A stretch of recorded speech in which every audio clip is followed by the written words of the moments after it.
El 1 de octubre de 2014 en Zapotlán el Grande se pusieron en funcionamiento los primeros juzgados de oralidad correspondientes al Distrito Judicial número 6 y con esto se dio el primer paso para la implementación del nuevo sistema de justicia penal en el caso del Estado. El nuevo modelo comenzaría a funcionar en Jalisco el 31 de mayo de 2016 en medio de debates sobre su ineficiencia o sobre la necesidad de corregir numerosas fallas que enfrenta. Ya hemos tocado este tema aquí en Ruta 44. Vamos a hacer una revisión a partir de que se cumplen precisamente 4 años de la entrada en vigor de estos juicios orales. Saludo con mucho gusto a Daniel Espinosa Licón. Él es juez de control y juicio oral. Daniel, bienvenido. Gracias, Carlos, por la invitación y gracias al auditorio. Antonio Pérez Juárez, él es presidente de un foro de abogados en materia de derecho penal, pero también es miembro de la Asociación Jurídica Jalisciense AC. Antonio, bienvenido. Carlos, muy amable, esperamos ser útiles al auditorio.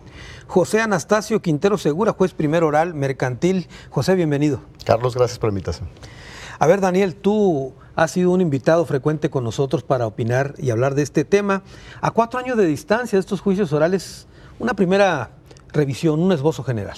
Muy bien, yo creo que ha permeado la ineficacia y la ineficiencia en el modelo, falta de profesionalización, no hemos tenido políticas públicas que vean cuáles son las fallas recurrentes y atacar de manera frontal esas fallas. Las fallas que yo vi hace 4 años, cuando empezamos el 1 de octubre, siguen siendo las mismas fallas del día de hoy. Falta de profesionalización en el llenado de registros, en la puesta a disposición, en la coordinación que debe de existir entre policía primer respondiente y agente del Ministerio Público, puestas a disposición tardías, falta de llenado de registros. El tema al final recurre en detenciones ilegales, en autos de no vinculación a proceso, pero también creo que tenemos un problema burocrático grave. La cuestión administrativa creo que ha rebasado a Fiscalía. Te digo unas estadísticas. En 2016 comenzó en zona metropolitana, el primer distrito a funcionar. Se registraron un total de 72.464 carpetas de investigación, de las cuales solamente se judicializaron, es decir, solamente llegaron a un juzgado 1.474. ¿Cuántas quedaron en Fiscalía? 70.999 carpetas de investigación. Es un entrampado administrativo que tiene al final estancada la Fiscalía, no caminan esas carpetas de investigación, el trabajo sigue llegando, delitos nuevos se siguen cometiendo y esas carpetas siguen estancadas. No tenemos una organización administrativa para saber cuántas veces ha llegado detenida esa persona y encontramos tantos casos paradigmáticos de personas detenidas 4, 5, 10 veces y todos con la libertad. En 2017, esta estadística es la del 2016, en 2017 se registraron 134.577 carpetas de investigación. Estamos hablando de denuncias. Se judicializaron solamente 4.698. Quedaron entonces en el tintero en Fiscalía 129.879. En 2018, al día de hoy, te estoy sacando la estadística, al día de ayer se han registrado 101.469 carpetas de investigación. Solamente se han judicializado 3.484. ¿Cuántas están integrándose? 97.985. Fíjate nada más los números, creo que no necesitan mucha explicación para entender que hay un entrampado administrativo y que requerimos un rediseño. Hace 4 años comenzamos sin saber muchos qué íbamos a hacer. Y en el camino fuimos generando procesos administrativos, burocráticos. Al día de hoy tenemos lamentablemente carpetas de investigación de 100 fojas. Si la oralidad era para no tener expedientes, para no tener papeles, tener expedientes digitales, pues al día de hoy no se ha generado un SIGI, no se ha generado ese sistema informático. Es un sistema integral de gestión informática, es decir, donde el Ministerio Público ocupa un oficio, él hace el oficio de manera digital y de manera digital se lo remite a la policía, se lo remite a ciencias forenses, sin papeles, sin una persona que vaya físicamente a entregar ese oficio. Igual que al juez le pidan una audiencia a través del SIGI, a través del sistema, sin necesidad de ir a llevar físicamente un oficio. Estamos entrampados en un proceso burocrático tradicional y no hemos avanzado. Carlos. Ahorita regresamos contigo para detallar más. Daniel, Antonio Pérez Juárez, tu opinión sobre este sistema. Bueno, pareciera que hay insistencia en repetir lo que se ha dicho en distintas etapas de la vigencia del sistema de justicia penal.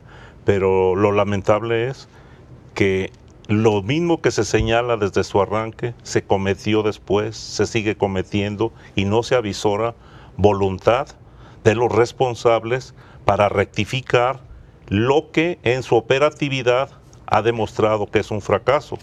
Y aquí es lamentable que el gobierno del estado de Jalisco haya tenido que esperar una deshonra a nivel internacional de una institución que es parte del sistema de justicia penal, como es el Instituto Jalisciense de Ciencias Forenses, para voltear, no para reconocer, porque eso es algo que nos sigue preocupando a los juristas, que ni siquiera ante lo evidente el gobierno de Jalisco sea honesto y capaz de reconocer, y cuando no se reconoce, no se rectifica.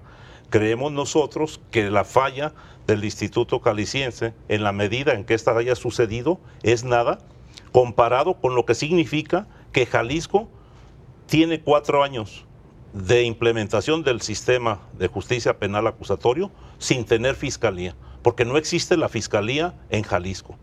Esa es la gran realidad y uno de los principales problemas para la funcionalidad del sistema acusatorio adversarial es que no existe ministerio público, no existe fiscalía. Ya olvidémonos si es autónoma o no es autónoma, no es capaz. Es una fiscalía ineficiente, corrupta, que fue diseñada para fines políticos y no para procurar la justicia de los jaliscienses. Ahora, esto que decía hace un momento, Daniel, comenzaron sin saber, pero pasando el tiempo, como tú decías, no han rectificado. No han rectificado y mucho menos han enmendado las fallas, que considero yo que cualquier sistema es detectable, sus deficiencias, sus fugas, sus puntos débiles, y son subsanables en forma casi inmediata cuando se tiene esa disposición.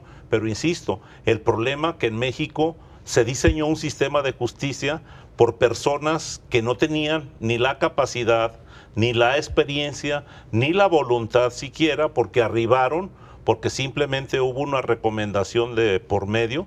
A mí me da mucha tristeza tenerlo que decir, pero cuando yo oí y me doy cuenta que en Jalisco el responsable de implementar el sistema de justicia penal acusatoria era mi maestro Jorge Humberto Chavira, un prestigiado maestro, pero ya con una edad que era imposible creer que él iba a aportar, que iba a guiar. A modernizar incluso. A modernizar. Y yo desde ahí sentí demagógico y responsable al gobierno de Jalisco, porque le confirieron más que una distinción honorífica, una responsabilidad que debió de haber llevado un litigante, un funcionario de la judicatura, un ministerio público jubilado, prestigiado, alguien que en realidad supiera cuáles son los puntos que se deben de conocer y que se deben de implementar para que la máquina de la justicia penal funcione, que no es una ciencia inalcanzable.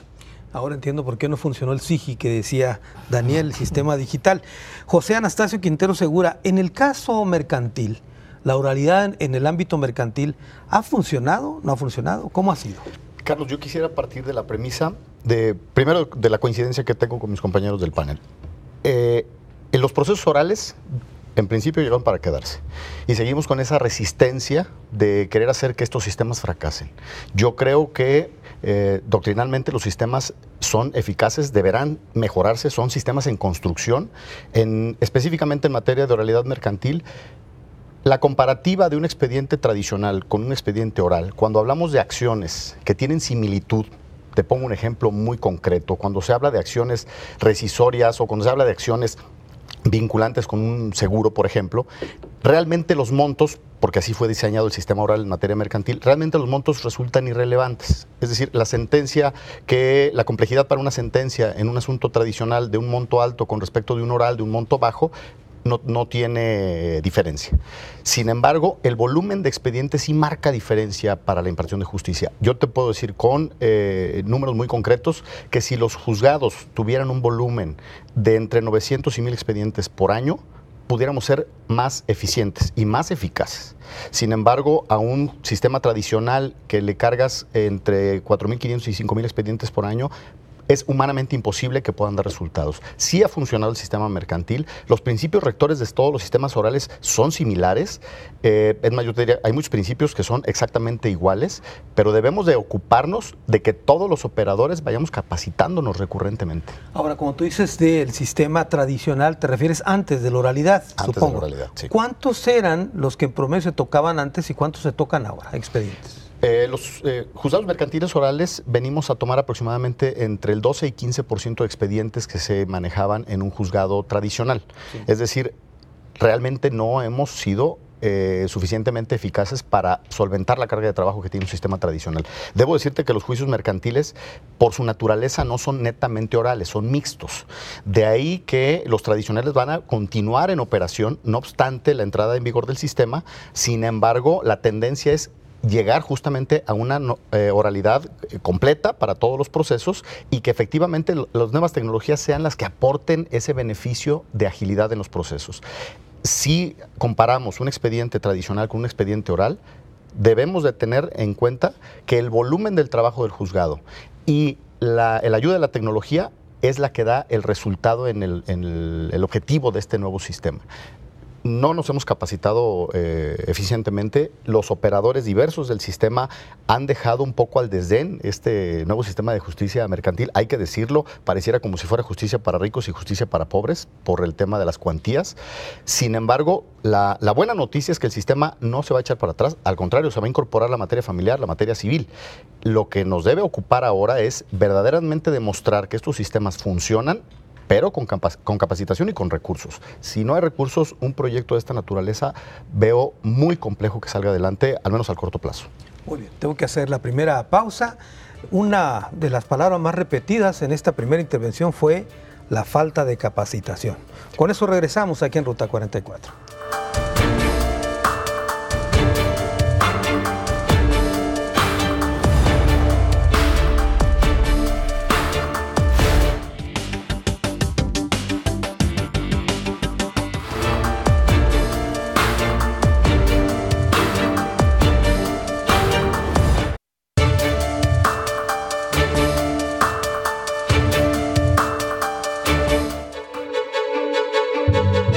Con el nuevo sistema de justicia se privilegia la presunción de inocencia. Antes de esta figura, las detenciones se hacían por flagrancia, por cuasi flagrancia o por presunción de casi cuasi flagrancia. En la primera, era en el momento del delito, la segunda cuando se daba una persecución tras el delito y la tercera por supuesta cuasi flagrancia, es decir, por denuncia y antes de 72 horas.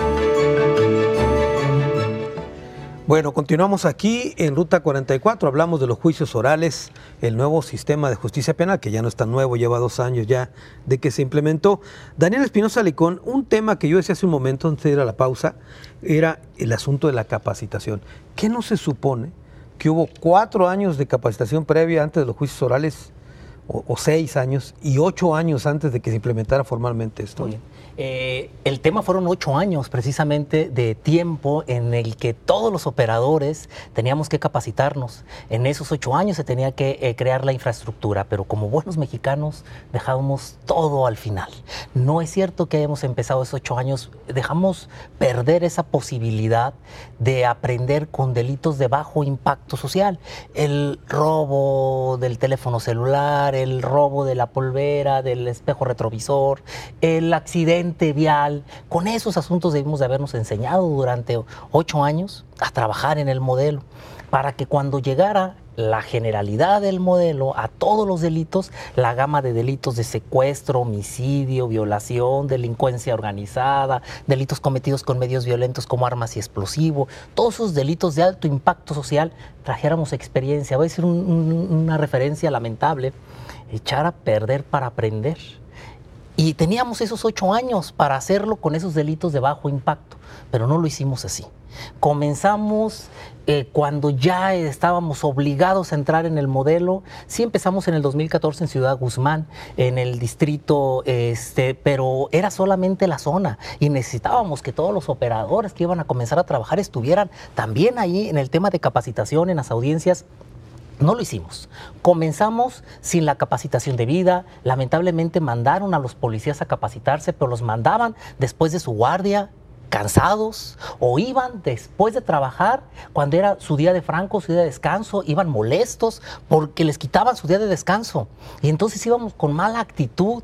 Unos porque iban dormidos porque salían de la guardia, el otro porque iban en su día de descanso y los obligaban a la capacitación. Y lamentablemente no buscaron perfiles, todos se van a capacitar. Cuando debimos de haber buscado quién quiere. Buscar los perfiles ideales para esto, porque no era lo mismo realizar un aspecto operativo, de realizar una detención y decirle al juez municipal, aquí está el detenido, hágame todos los registros de la puesta a disposición. Porque ahora el trabajo del policía, su 50% es operativo, realizar la detención, pero el otro 50%, que es donde se sustentan las audiencias, es el llenado de registros. Y lamentablemente policías que no tenían primaria terminada y que estaban obligados a terminar los estudios. Pero una cosa es que terminaran la preparatoria, que era el requisito mínimo, pero además se requería que tuvieran la profesionalización y la forma de poder argumentar correctamente en sus registros. Todo lo que hacían los abogados de la Agencia de Ministerio Público, actuarios, secretarios y ministerios públicos, se lo dejamos al policía. Sí. Se dice sencillo. ¿Cuál era el objetivo? Pues el objetivo era que si yo soy víctima de un delito en la calle y hablo a la policía llegara con los registros y facilitarle la labor a la víctima para presentar la denuncia en ese momento. Si había testigos, en ese momento se recabaran los testigos, en ese momento se hiciera la inspección, en ese momento le entregaran a la víctima su copia de su denuncia para hacer sus trámites, qué placas de circulación, qué teléfono robado, lo que tuviera que hacer con un asegurador. Ese era el objetivo, facilitar la labor de la víctima. Lamentablemente, al día de hoy el policía sale sin los registros, tenemos que hablarle al policía con capacidades para procesar, llega el policía tiene que comunicarse con el Ministerio Público para el mando y conducción, el Ministerio Público no le contesta o le contesta a un Ministerio Público, cuando llega a la agencia del Ministerio Público lo atiende otro Ministerio Público distinto, le dice que por qué llenó los registros de esa manera o por qué los llenó de ese color de pluma y los vuelven a llenar los registros y son horas que se pierden lamentablemente cuando llegan al juzgado y dice el abogado, se tardaron 12 horas en ponerlo a disposición, yo tengo que declarar la nulidad y ordenar la libertad. A ver, Daniel, dicen, bueno, eso es lo que se escucha en la calle, me lo han confiado algunos policías incluso, para que la gente le quede claro, se llama primer respondiente. Cuando hay un delito, el primero que llega se convierte en el primer respondiente y que tiene que llenar todos estos formatos. Dicen algunos policías que prefieren no ser los primeros en llegar. Claro. Que prefieren no llegar porque ya saben las que se van a enfrentar. Ese es el tema. Estoy hablando de perfil. Estoy hablando de actitud al cambio. En el estado de confort yo realizaba la detención como policía y ahí está juez municipal, juez calificador, usted llena todos los registros y póngalos a disposición. Antonio Pérez Juárez, ¿ha faltado capacitación? Definitivamente, pero más que nada creo que lo que faltó, y discúlpenme por ser tan insistente, pero yo lo viví, fui parte, faltó responsabilidad de quienes tenían la capacidad y la facultad legal para darle vida a este sistema. Habla con razón el juez Espinosa Licón. A mí me tocó al arranque de ese distrito donde Daniel fue nuestro primer juez penal, capacitar a los policías de casi 10 municipios, incluyendo Mazamitla, Tuxpan, todas las zonas, Zapotiltic con cabecera en Ciudad Guzmán. En esa ocasión, como colegio de abogados y como asesor jurídico de Coparmex, me toca implementar, y en la primera reunión de trabajo con el Consejo Estatal de Seguridad, el propio Consejo nos comparte en este proyecto de capacitación que casi el 70% de los policías municipales del área rural eran analfabetas. Y en ese momento yo molesto, recuerdo, creo que era Ruth, una secretaria del Consejo Técnico, molesto yo reclamé que era tonto y absurdo que quisiéramos ir a implementarles o a capacitarlos en el tema del sistema acusatorio, que mejor debiéramos enseñarlos a leer y escribir.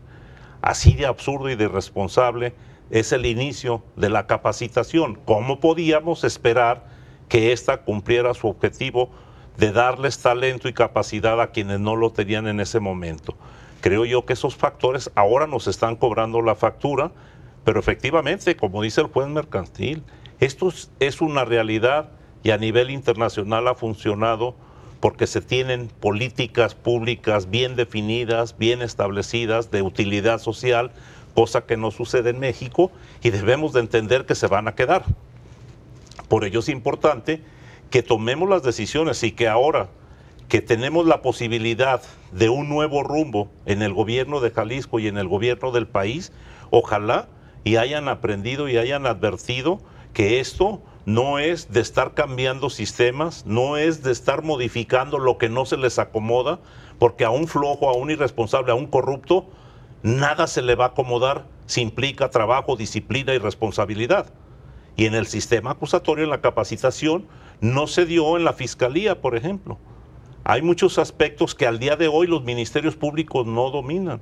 Yo no sé, porque a mí no me consta, pero los jueces están imposibilitados de motu propio a suplir las deficiencias del Ministerio Público. Y si el Ministerio Público, dolosa o por ignorancia, que es igual de grave, no cumple con lo que la ley dispone, por ejemplo, la mítica puerta giratoria, sabemos que hay excepciones para restringir la libertad de un imputado cuando se pone en peligro a la víctima, la propia investigación y todo, pero nunca al menos a mí no me ha tocado ver que el Ministerio Público tenga la preparación y la disposición como para decirle, oye, pues yo te pido que restringas esa medida o ese beneficio de libertad al imputado, porque es como el Kevin famoso, ¿no?, de Tlajomulco. ¿Cómo 13 veces voy a entrar y voy a salir? Bueno, pues el juez no lo puede retener, porque el código le dice muy claro, el Ministerio Público podrá solicitarle al juez de control que restrinja ese beneficio. Entonces, esa capacitación tan deficiente, si es que se le quiere llamar capacitación, nunca se realizó adecuadamente, tiene que replantearse, pero sin cometer el mismo error, Carlos. Claro. José Anastasio Quintero, ¿en el caso del ámbito mercantil ocurre más o menos lo mismo, lo que estamos escuchando? Sí, definitivamente la capacitación se dejó para el final, como muchos procesos. Recordemos que la reforma al Código de Comercio, derivada de las reformas constitucionales que vienen desde el año 2008, ocurre en 2011. Y no es hasta 2015 cuando iniciamos en Jalisco a operar el sistema. Debo decirte que somos de los estados vanguardistas. El primer partido judicial, y hoy día en el juzgado de Ciudad Guzmán ya se cuenta con salas orales. El proyecto es continuar con Puerto Vallarta y posteriormente venir a la zona de Los Altos. Imaginemos cómo estamos en el resto de la República. O sea, es un tema verdaderamente grave. La primera semana de septiembre me invitaron a un foro de jueces civiles y mercantiles a la Ciudad de México y nos dimos cuenta justamente de esa deficiencia y de ese olvido de capacitación. Ahora, yo quiero imaginarme cómo es un juicio mercantil oral y no alcanzo a comprender cómo sería. Uno penal más o menos me doy cuenta, pero ¿cómo sería un mercantil?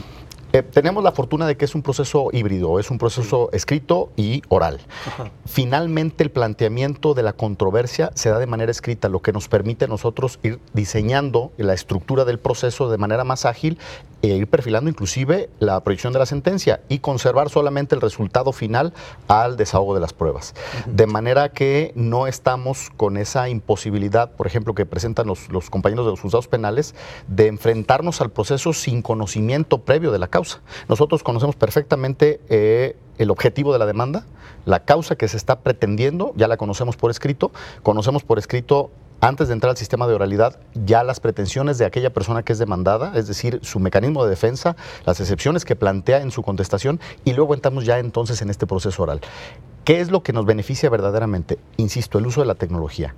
Si nosotros no aplicamos recursos para implementar salas orales, el sistema va a seguir operando de manera escrita y vamos a caer en los vicios que se tuvo con la materia laboral, por ejemplo. La oralidad no es nueva. Nosotros queremos suponer o la promovemos como si fuera un tema nuevo. Los juzgados laborales han sido orales prácticamente desde su existencia. Sin embargo, con la falta de tecnología y tener que transcribir prácticamente todas las intervenciones y todos los vicios procesales que se dan dentro del desahogo de un juicio, han impactado en el desarrollo de un juicio en el tiempo. Entonces, el objetivo primario de estos nuevos procesos, así lo entiendo yo, es agilizar los procesos y luego entonces empezar a ir rediseñando aquellas fallas que se sigan presentando. Son sistemas en construcción. Yo soy un creyente fiel de que la oralidad llegó para quedarse y que además sí la podemos perfeccionar y que nos va a dar buenos resultados, pero es un sistema en construcción, hay que entenderlo así.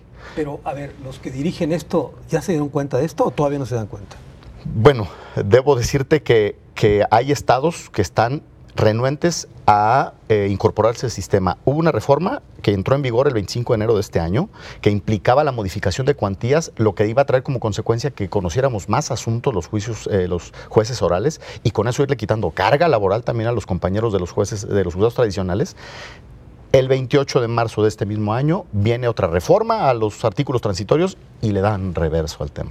Bueno, ¿cuántos juzgados hay tradicionales y orales ahorita en Jalisco mercantiles? En el estado, en el primer partido judicial hay 10 juzgados tradicionales y 9 juzgados orales.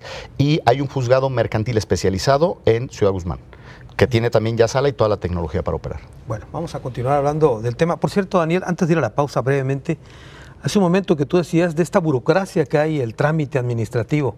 Te comparto, extravié mi placa, estoy haciendo la denuncia en línea, sí, pero en la Secretaría de Finanzas me dicen que necesitan el papel con el sello, si no, no me pueden dar otro juego de placas. Entonces, ¿para qué sirve hacer la denuncia en línea? Voy a una pausa, regreso con más aquí en Ruta 44.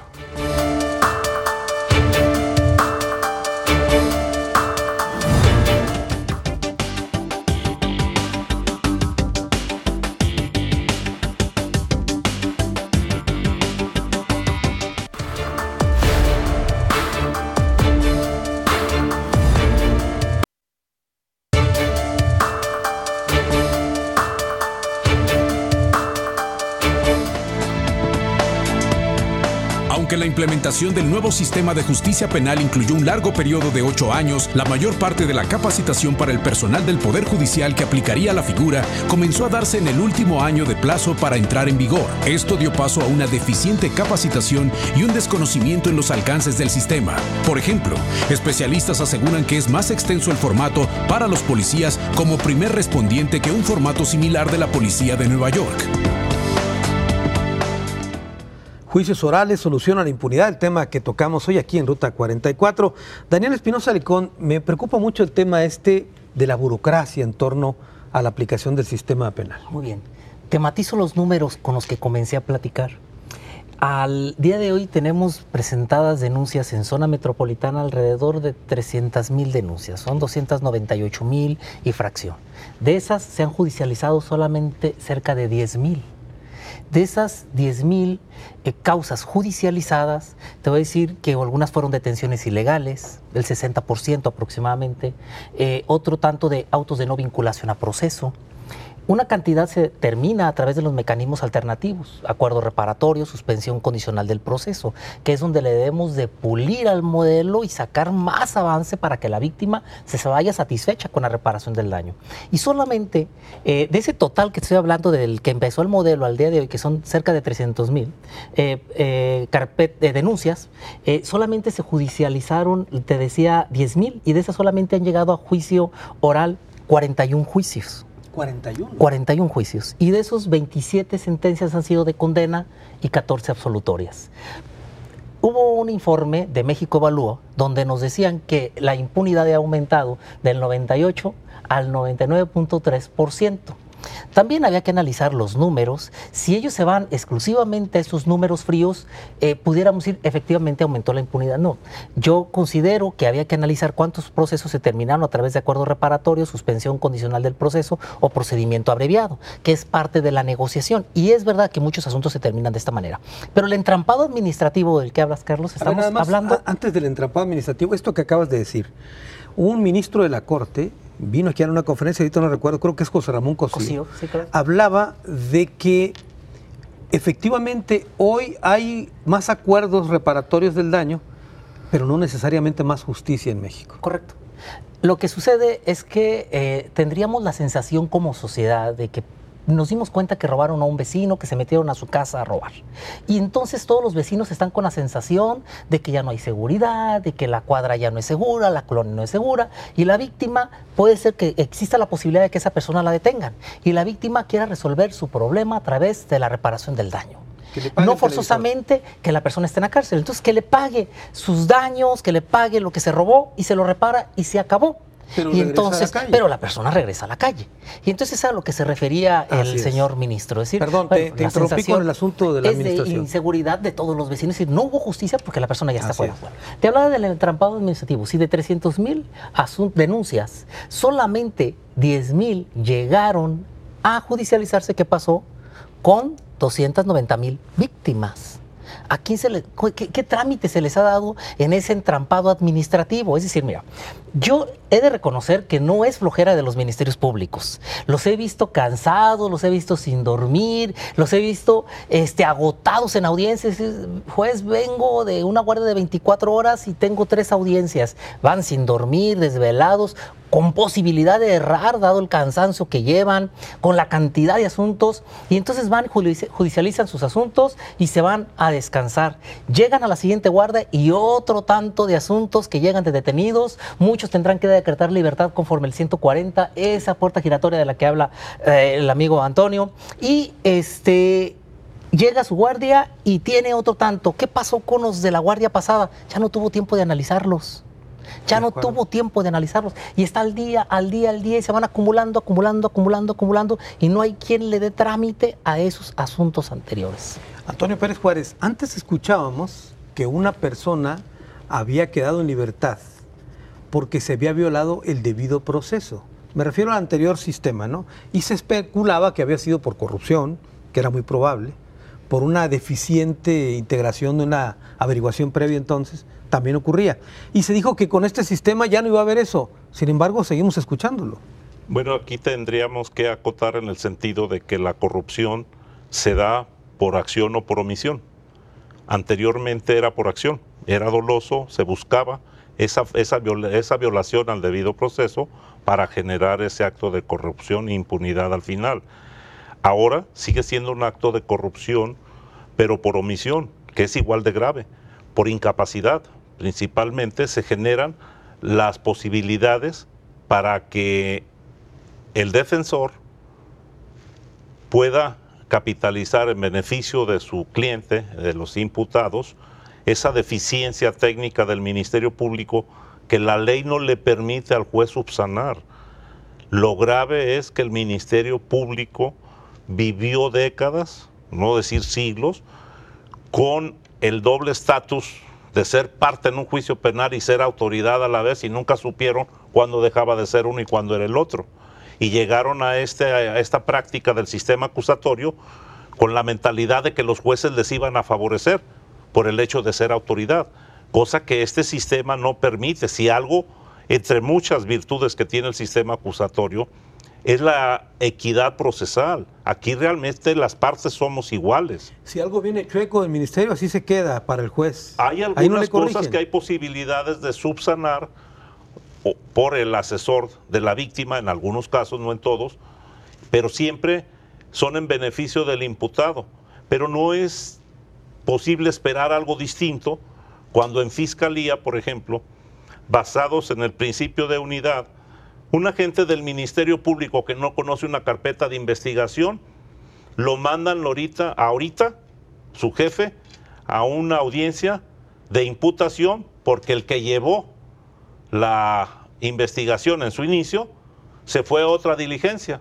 Y llega, y hasta hay ministerios públicos que se sienten avergonzados y se quejan de que algunas juezas particularmente son despectivas, son soberbias y hasta los ofenden porque ellos llegan con la ignorancia de que les acaban de dar una carpeta 5 minutos antes y llegan a la audiencia de control. Y esto no puede funcionar así, eso es grave y eso lo debe de saber el gobernador, el secretario general de gobierno.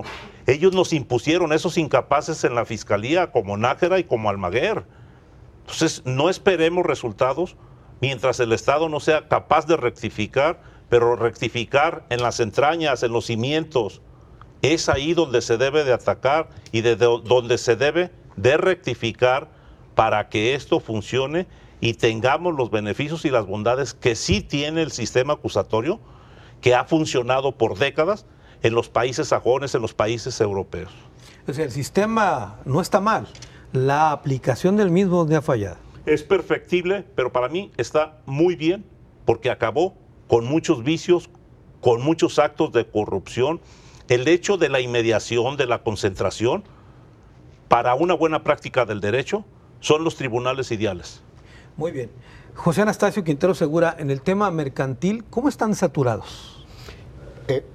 Podemos demostrar con expediente en mano que el volumen que hemos recibido nos permite ser eficaces.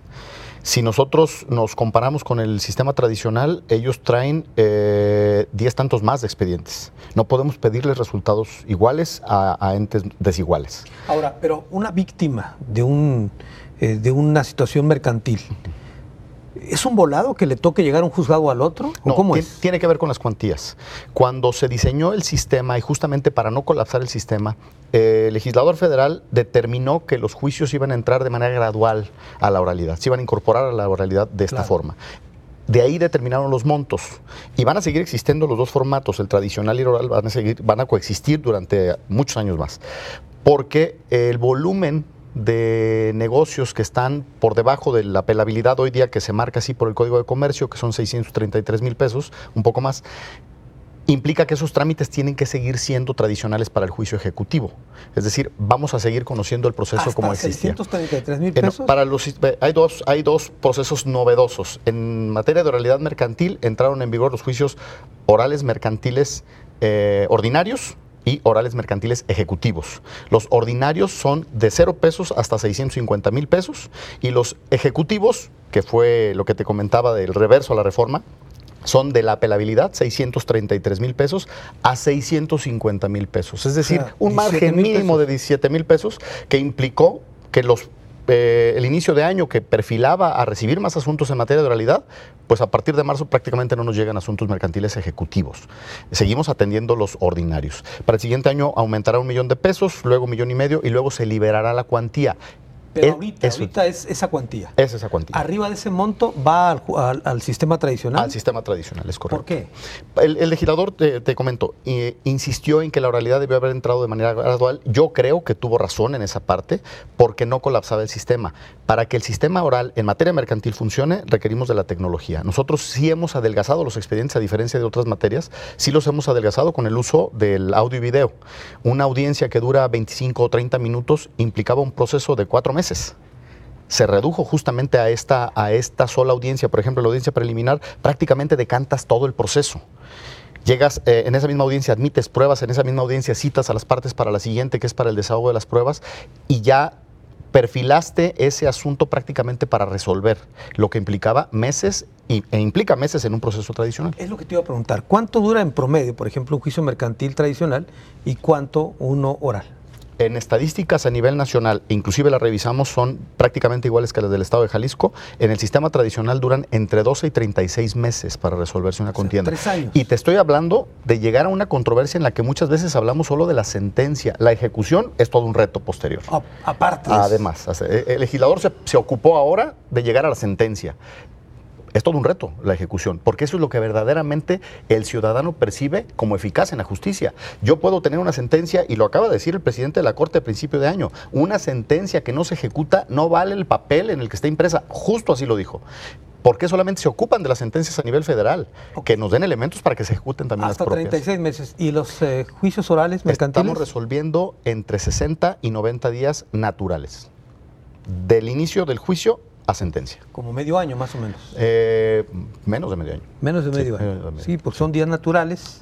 Naturales, sí. No claro. son días Estamos hablando de 3 a 4 meses. 3 a 4 meses. Desde el emplazamiento hasta la sentencia, 3 a 4 meses. La gente lo ha percibido, los litigantes lo han percibido.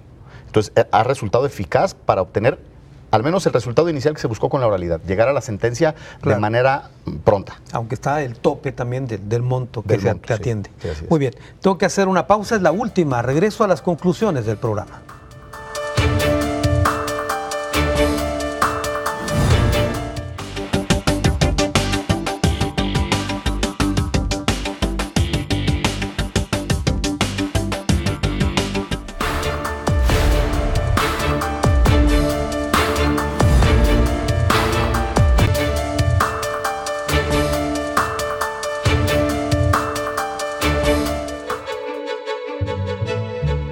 Gobernadores de distintas entidades han elevado su voz para exigir que se hagan ajustes en el sistema de justicia penal que pueda castigar con cárcel a más delitos como el robo y no solo aquellos de alto impacto.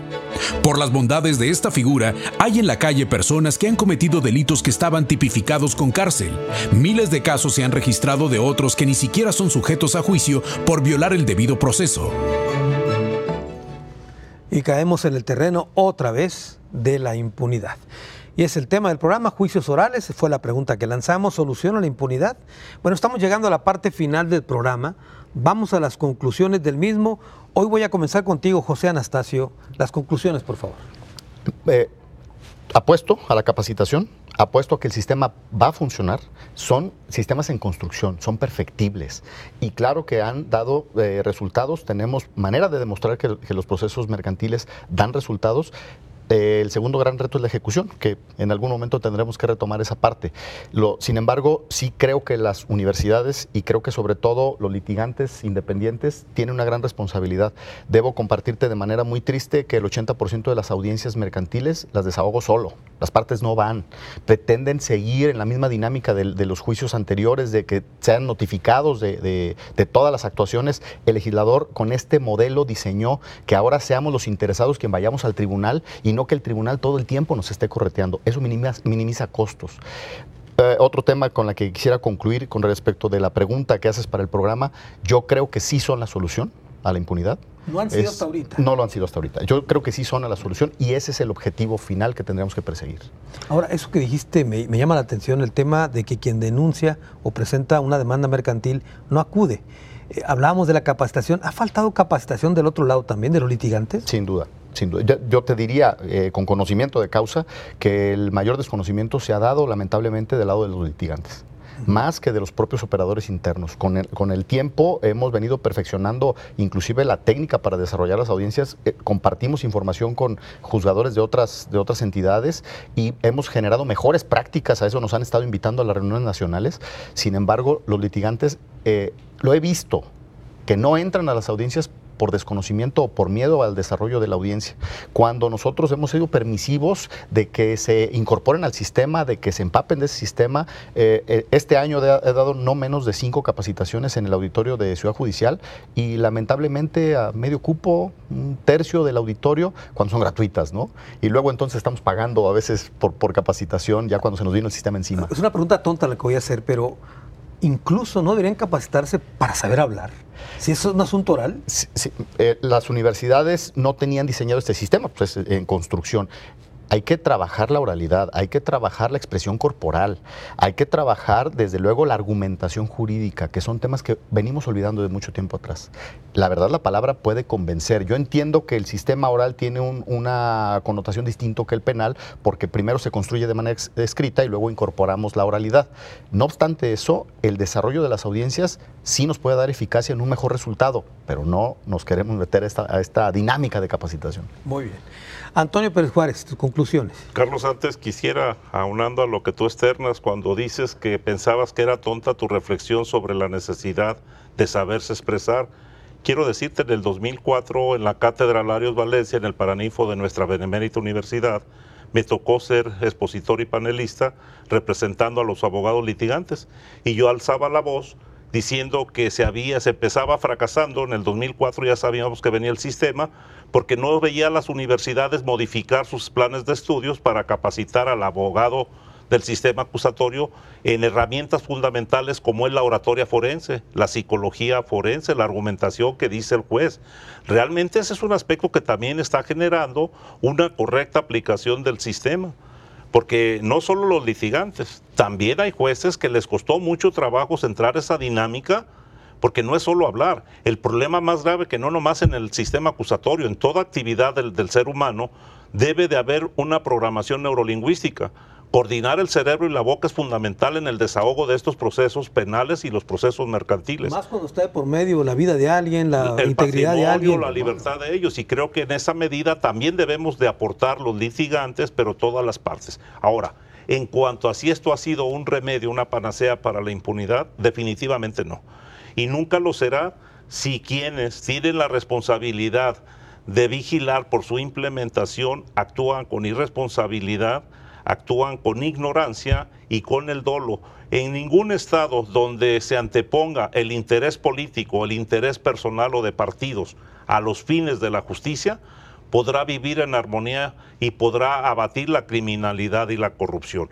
Creo yo que aquí juega un papel fundamental que el próximo gobierno de Jalisco entienda y haya aprendido la lección que no se puede gobernar con los amigos, no se puede modificar a placer y a conveniencia la Constitución ni las estructuras de las instituciones como sucedió en la Fiscalía General para beneficio de una persona o de quién sabe quién atrás de esa persona, que ahora nos está arrojando que el sistema acusatorio ha sido un fracaso porque Fiscalía está muy lejos de aportar la parte que le corresponde para esa maquinaria del sistema acusatorio.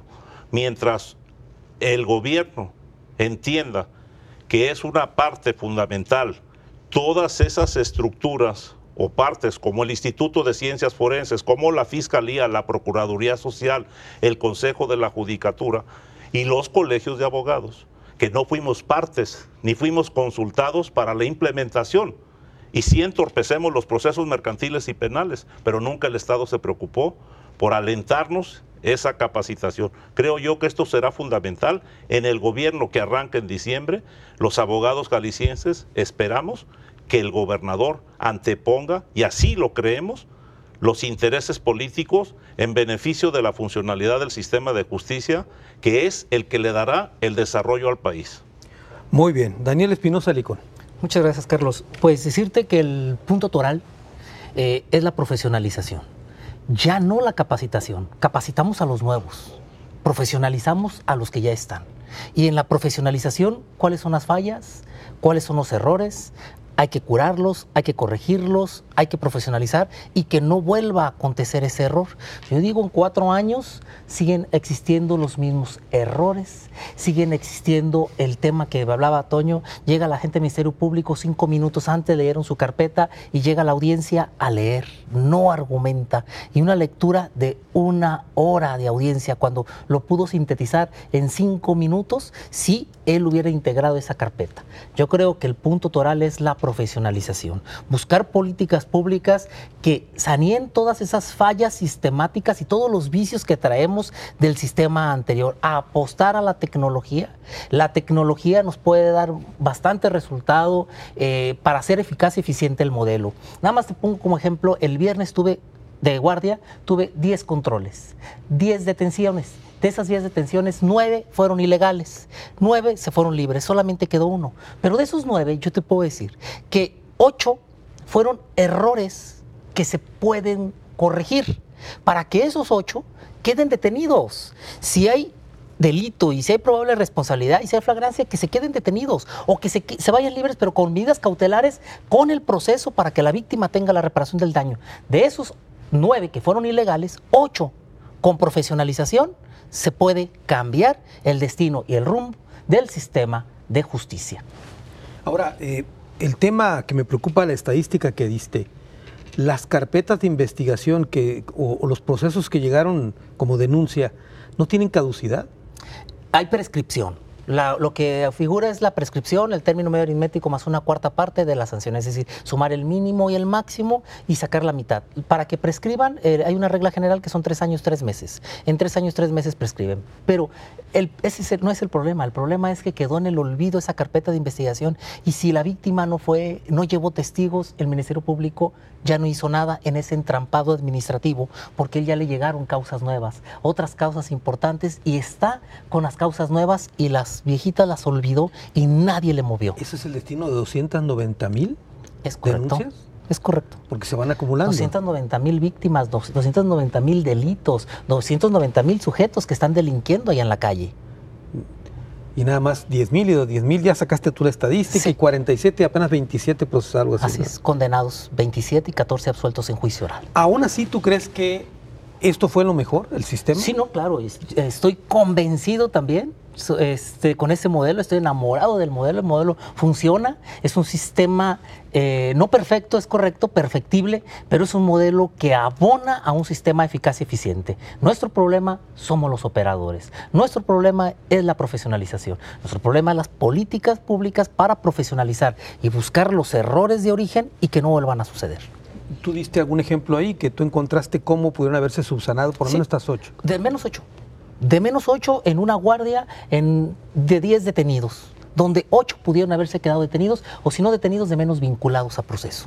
Y no sucedió así, por errores seguramente esa historia humanos. se repite en otros juzgados. Hace 4 años se viene repitiendo. Muy bien, Daniel, muchas gracias. Gracias, Carlos, por la Toño, muchas invitación. gracias. Carlos. José, muchas gracias. Carlos, gracias por la invitación. Como siempre, me quedo con un minuto para una reflexión final en torno a este tema. Voy a ser muy rápido. Para la implementación de este sistema de justicia penal hubo decenas de millones de pesos, diría cientos de millones de pesos, que debieron haber llegado para la capacitación, pero se perdieron, quién sabe dónde. Otra situación, para la aplicación de este modelo, debieron haber llegado gente capaz y profesional, como gente como las que tenemos aquí en el programa. Sin embargo, no llegaron así. Llegaron parientes, sobrinas, hermanos, hijos de funcionarios del Poder Judicial. Es decir, con esas bases tan endebles era difícil encontrar buenos resultados. Y por último, un caso. Son detenidos 11 personas del ejido El Zapote. Son llevados, después de que estaban protestando en sus tierras frente al aeropuerto, son llevados a Fiscalía, son detenidos a las 5 y puestos a disposición en la Fiscalía a las 2 de la mañana. Era evidente que es una detención ilegal y que iba a ser liberado por cualquier juez de control, era evidente. Sin embargo, los hicieron pasar todo el fin de semana con agua fría, con aire acondicionado, con luces encendidas y todo. El gobierno sabía que no iba a prosperar la denuncia, pero eso no era la intención. La intención era amenazar y torcer la ley con un espíritu o con una intención política. Ese es el fondo del problema. Hasta la próxima.